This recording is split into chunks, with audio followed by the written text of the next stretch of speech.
To end World War II, the U.S. dropped the first nuclear bombs on Japan, thus forcing Japan to surrender.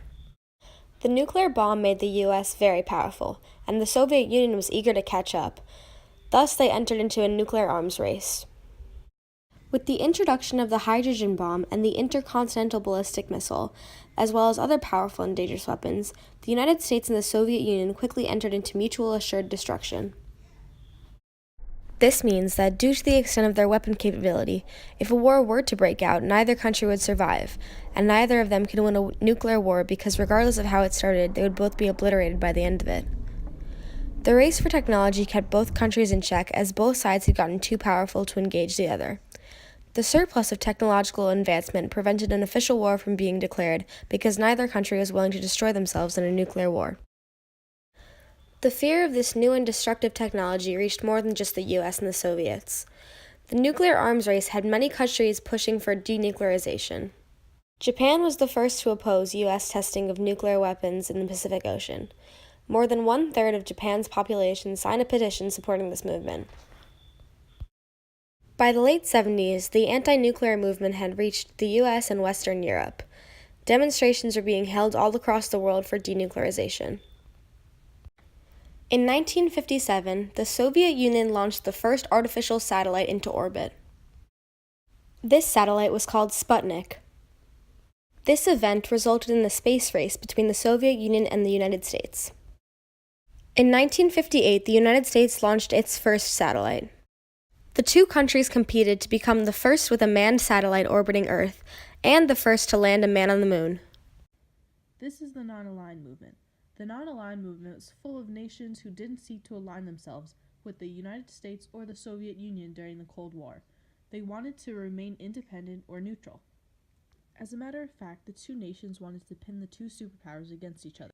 The original members of the non-aligned movement are Yugoslavia, India, Ghana, Egypt, and Indonesia.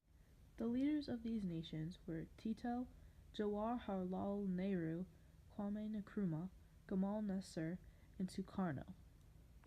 The nations in the non-aligned movement wanted world peace. They also wanted cooperation between all the nations.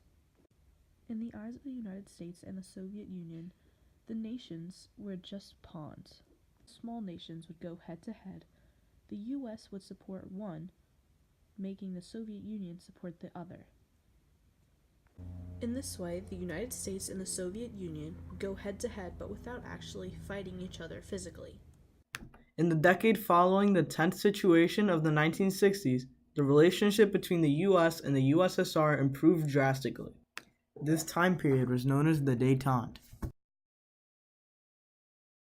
A détente is defined as the relaxation of strained relations, typically between two nations.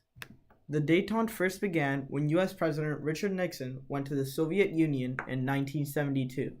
There, he met Leonid Brezhnev, a Soviet political figure, with whom he signed the Strategic Arms Limitation Treaty, or SALT, which was designed to restrict the number of intercontinental ballistic missiles that the two could have.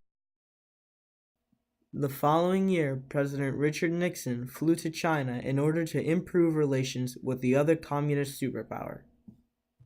As relationships between the United States and the Soviet Union strengthened, the United States began exporting grain to the Soviets, who were lacking the commodity due to a terrible drought.